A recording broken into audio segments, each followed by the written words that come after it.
بسم الله الرحمن الرحیم. السلام علیکم خوږو اوریدونکو، هیله لرم روغ جوړ خوشحاله او سلامت به. خوږو اوریدونکو، د چارسدې داسې یو محکمه چې په هغې کې د کروڑونو روپو د کرپشن الزام لګېدلی دی، یو سکینډل مخې ته راغلی دی. هغه محکمه چې کومه ده هغه محکمه مال دی. د محکمه مال باره کې به تاسو ته پته وي، دا هغه محکمه ده چې د جایداد او د ځمکو ریکارډ ساتي او د انتقالاتو کار کوي. دا محکمه چې دا په مختلف ټیکسونه هم ټولوي.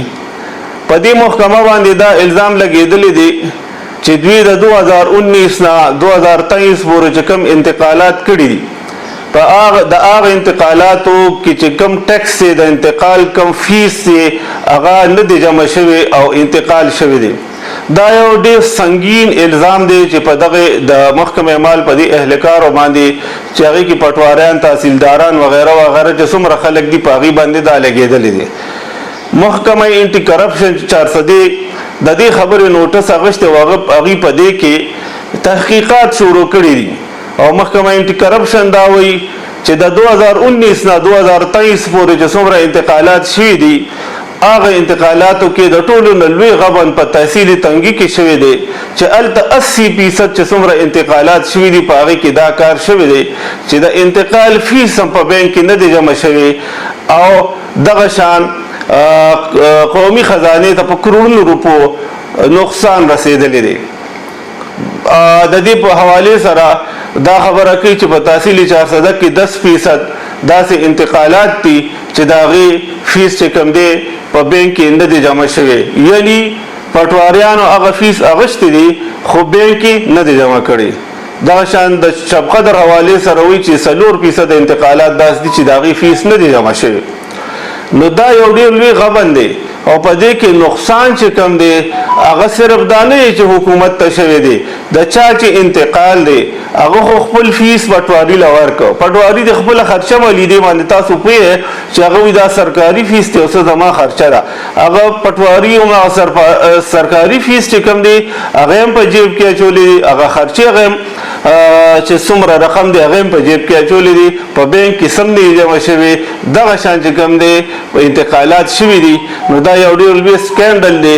او دا اوس پورې زه تاسو ته چې دا یو الزام دی، د دې تحقیقات کیږي. که چېرې دا رښتیا ثابت شي نو دې باندې عوامو ته هم لوی نقصان دی او حکومت ته هم د کروڑونو روپو نقصان رسېدلی دی. محکمه انټي کرپشن دا وایي چې د 2023 پورې بالخصوص په دې کې دا غبن شوی دی، خو موږ دا وایو چې یاره موږ د 2026 پورې هم د هغو ریکارډ ولټو او د دې خبرې تحقیق وکړو چې یاره په دې کې څومره غبن شوی دی او چا کړی دی. د دې حوالې سره هغې یو 2 چیټې د چارسدې ډیپټي کمشنر ډاکټر عظمت الله وزیر ته لیږلي دي او هغې نه دا غوښتنه کړې ده چې تاسو موږ ته د پټوار دغه ریکارډ چې کوم دی دا حواله کې په اوریجنل حالت کې چې موږ د دې تحقیق او چانبین وکړو چې کم انتقالاتو کې غبن شوی دی. د دې په جواب کې ورته ډاکټر عظمت الله وزیر دا ویلي دي چې موږ ستاسو خیر مقدم کوو، احتساب د هر ادارې په کار دی، موږ به تاسو سره مکمل په دې کې تعاون کوو. موږ په خپله هم په خپل لیول باندې هم د دې خبرې انکوایري کوو، تحقیقات کوو او کوم سړی چې په دې کې مجرم ثابت شو د هغه ته به موږ ښه سخته سزا ورکوو. خو هغوی زیاته کړه چې موږ تاسو چې کوم اوریجنل ریکارډ موږ نه غواړئ نو هغه موږ تاسو له نشو درکولی. که چېرې تاسو فوټوسټیټ یا کاپي غواړئ نو هغه به موږ درکو، ځکه چې دا ریکارډ چې دی دا ډېر حساس دی. که دې کې معمولي هم څه غلطۍ سره بدلون وشي نو بیا یو ډېره لویه مسله جوړیږي.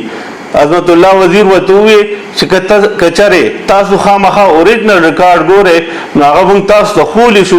زموږ د محکمه مال چې کوم اهلکار دي، ملازمین دي، د هغوی په نګرانۍ کې هغه تاسو چک کولی شئ. خوږو اورېدونکو، تاسو ته به د محکمه مال د کارکردګۍ باره کې خو الریډي خلکو ته پته ده څه نه څه په دا محکمه چې کومه ده په لږه بدنامه شان هم ده. بهرحال تحقیقات کیږي، خو او بد او سپین او تور او چې څه وي هغه به مخې ته راشي. موږ هم دا وایو چې کوم خلک په دې کې ککړ دي دا خو په حال یو تور دی او که دا جرم ثابت شي کوم خلک په دې کې ککړ دي هغې له پوره سزا ورکول غواړي په محکمو کې د احتساب عمل چې کوم دی هغه ډیر ضروري چې شفافیت قائم شي